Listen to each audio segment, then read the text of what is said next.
Om Swastiastu. Perkenalkan, nama saya Niputustiteka Putri dengan NIM 2211031604. Pada kesempatan kali ini saya akan memaparkan materi tentang bilangan ganjil dan genap, lalu bilangan prima dan komposit, kemudian FPB dan KPK. Nah, apa itu bilangan? Bilangan merupakan suatu konsep matematika yang digunakan untuk pencacahan dan pengukuran. Simbol ataupun lambang yang digunakan dalam mewakili suatu bilangan disebut dengan angka atau lambang bilangan. Nah, yang berikutnya adalah bilangan ganjil dan bilangan genap. Apa sih bilangan ganjil itu? Bilangan ganjil adalah bilangan yang tidak dapat habis jika dibagi dua dan bukan merupakan bilangan kelipatan dua. Ciri-ciri bilangan ganjil yaitu mempunyai angka satuan ganjil sehingga bilangan yang satuannya 1, 3, 5, 7, atau 9 merupakan bilangan ganjil. Contoh penerapan bilangan ganjil dalam kehidupan sehari-hari, yang pertama yaitu pada umumnya kita tidur 7-9 jam sehari yang juga merupakan bilangan ganjil. Yang kedua, dalam seminggu ada 7 hari yang juga merupakan bilangan ganjil. Nah, yang berikutnya adalah bilangan genap. Bilangan genap adalah kebalikan dari bilangan ganjil.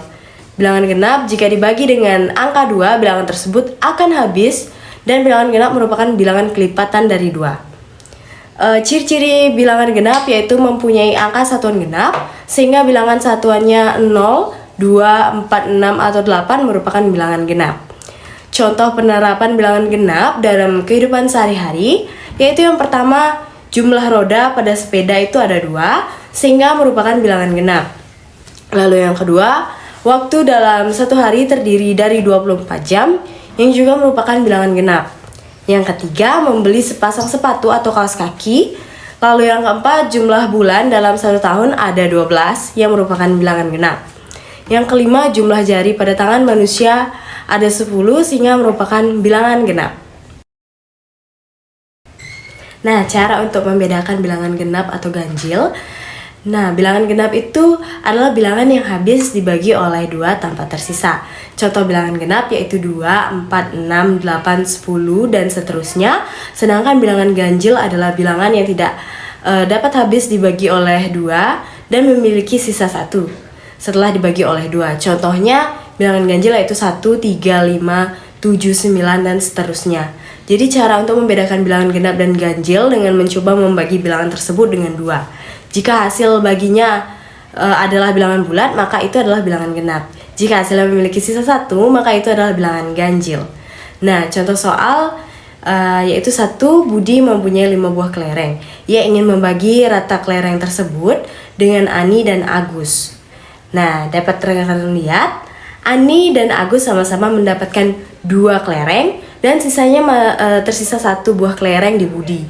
Dari contoh tersebut, kelereng Budi tidak dapat dibagi dengan 2, maka dapat disimpulkan 5 merupakan bilangan ganjil. Nah, contoh soal yang kedua yaitu kakak memiliki 6 buah biskuit. Ia akan membagikan biskuit tersebut kepada adik-adiknya yaitu Tita, Tania, dan Titi. Nah, dapat kita lihat pada gambar berikut bahwa Tita, Tania, dan Titi sama-sama mendapatkan 2 buah biskuit dari kakak. Dan tidak ada biskuit yang tersisa. Jadi 6 dapat disimpulkan maka 6 dapat dibagi dengan 2. Maka dapat disimpulkan bahwa 6 merupakan bilangan genap. Adapun sifat-sifat bilangan genap dan ganjil antara lain yang pertama yaitu sifat penjumlahan 2 bilangan genap menyatakan bahwa bila kita menjumlahkan 2 bilangan genap hasilnya selalu bilangan genap. Contohnya 6 tambah 6 sama dengan 12. Yang kedua, sifat pengurangan 2 bilangan genap menyatakan bahwa bila kita mengurangkan 2 bilangan genap, maka hasil selalu bilangan genap. Contohnya, 4 kurang 2 sama dengan 2. Yang ketiga, sifat penjumlahan 1 bilangan ganjil dan 1 bilangan genap menyatakan bahwa bila kita menjumlahkan 1 bilangan genap dan bilangan ganjil, hasilnya selalu ganjil. Contohnya, 5 tambah 2 sama dengan 7. Yang keempat, sifat pengurangan 1 bilangan ganjil dan 1 bilangan genap menyatakan bahwa bila kita mengurangkan suatu bilangan genap dan bilangan ganjil, hasilnya selalu ganjil. Contohnya 11 kurang 2 sama dengan 9. Yang kelima, penjumlahan 2 bilangan ganjil menyatakan bahwa bila kita menjumlahkan 2 bilangan ganjil, hasilnya selalu bilangan genap. Contohnya 3 tambah 3 sama dengan 6. Yang keenam, sifat pengurangan dua bilangan ganjil menyatakan bahwa bila kita mengurangkan dua bilangan ganjil, maka hasilnya selalu bilangan genap. Contohnya seperti 13 kurang 5 sama dengan 8. Yang ketujuh, sifat perkalian dua bilangan genap menyatakan bahwa bila kita mengalihkan dua bilangan genap, maka hasilnya selalu bilangan genap.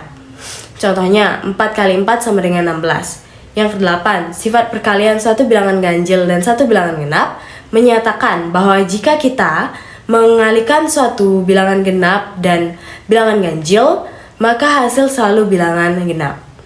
Jadi contohnya seperti 5 kali 4 sama dengan 20. Yang kesembilan, sifat perkalian dua bilangan ganjil menyatakan bahwa jika kita mengalihkan dua bilangan ganjil, hasilnya selalu ganjil. Contohnya 3 kali 3 sama dengan 9. Nah, yang berikutnya adalah bilangan prima dan bilangan komposit. Bilangan prima adalah suatu bilangan asli yang memiliki dua faktor, yaitu 1 dan bilangan itu sendiri. Dengan kata lain, bilangan prima hanya dapat dibagi dengan 1 dan dirinya sendiri.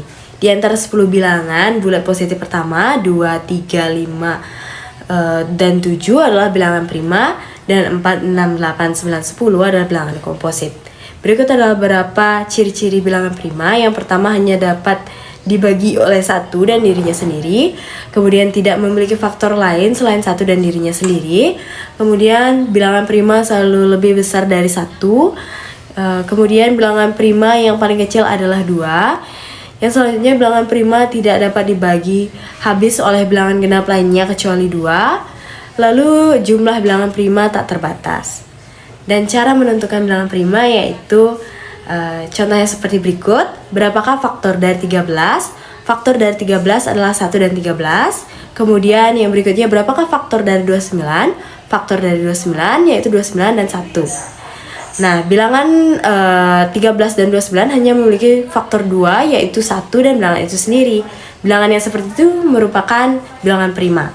Yang berikutnya adalah bilangan komposit.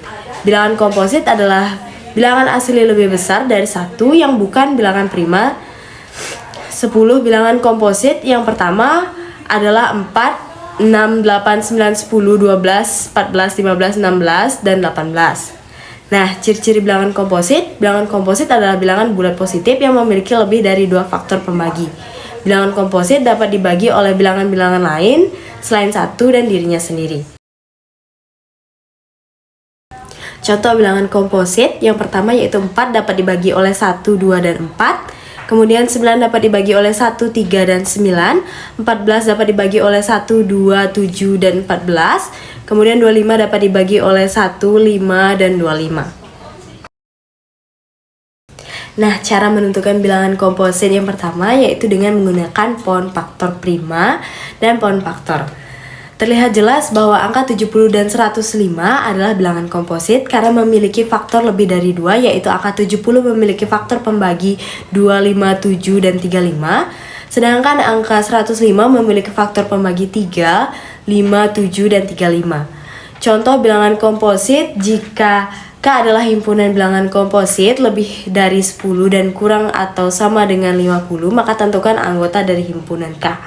Nah, jawabannya adalah K sama dengan kurung kurawal 12, 14, 15, 16, 18, 20, 21, 22, 24, 25, dan seterusnya. Yang berikutnya adalah KPK dan EPB. Kelipatan persekutuan terkecil KPK adalah suatu kelipatan persekutuan dari dua bilangan yang nilainya paling kecil di antara kelipatan persekutuan lainnya. Contoh soal cerita pada KPK. Dio berjalan-jalan setiap 4 hari sekali, sedangkan Andi berjalan-jalan setiap 6 hari sekali. Rahmat berjalan-jalan pada tanggal 15 Juli 2018. Pada tanggal berapakah Rahmat akan berjalan-jalan bersama Dio, Andi untuk yang kedua dan ketiga kalinya? Jadi pembahasannya yaitu Dio berjalan-jalan setiap 4 hari sekali, jadi sama dengan 2 pangkat 2. Andi berjalan-jalan setiap 6 hari sekali, jadi 2 kali 3. Lalu KPK-nya yaitu 2 pangkat 2 kali 3 sama dengan 12. Dio, Andi, dan Rahmat berjalan-jalan bersama yaitu tanggal 15 Juli 2018. Waktu berjalan-jalan untuk kedua kalinya yaitu 15 Juli 2018 tambah 12 hari yaitu 27 Juli 2018. Waktu berjalan-jalan untuk ketiga kalinya yaitu 27 Juli tambah 12 hari yaitu 18 Agustus 2018. Yang berikutnya adalah faktor persekutuan terbesar atau FPB. Adalah faktor persekutuan dari dua bilangan nilainya paling besar di antara faktor persekutuan lainnya. Contoh soal cerita pada FPB, yaitu Rudi mempunyai 20 kue berwarna merah dan 25 kue berwarna biru. Kue tersebut akan dibungkus dan kemudian dijual pada teman-temannya di sekolah.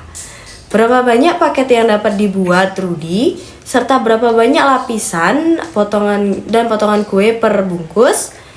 Jadi penyelesaiannya yaitu kue merah 20 sama dengan 2 pangkat 2 kali 5, kue biru yaitu 25 sama dengan 5 pangkat 2, dan FPB-nya yaitu 5. Jadi paket yang bisa dibuat Rudi adalah 5. Banyak kue berwarna merah per paket yaitu 20 bagi 5 sama dengan 4 buah. Banyak kue warna biru yang dapat dibungkus ada 25 bagi 5 sama dengan 5 buah. Contoh soal penyelesaian KPK dan FPB yaitu tentukan KPK dan FPB dari 30 dan 42.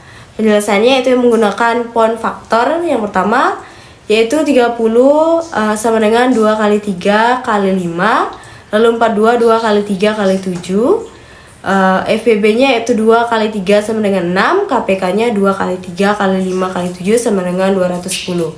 Kemudian penyelesaian menggunakan tabel KPK dan FPB dari 30 dan 42. Nah, hasilnya itu sama seperti cara yang sebelumnya, yaitu sebagai berikut. Jadi sekian saja presentasi dari saya. Saya mohon maaf apabila terjadi kesalahan dalam penyampaian materi pada kesempatan kali ini. Untuk itu saya akan tutup dengan Om Santi Santi Santi Om.